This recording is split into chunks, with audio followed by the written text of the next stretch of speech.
โอเค FC ตอนนี้น้องต้นข้าวกำลังให้สัมภาษณ์สื่อนะครับผมหลายช่องเลย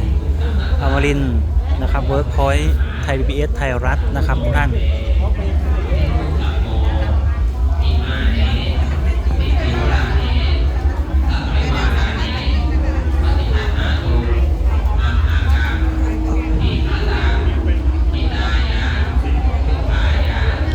เอฟซีดูภาพบรรยากาศนะครับเพราะว่าเสียงผมไม่ถึงผมไม่มีไมค์ลอยนะครับ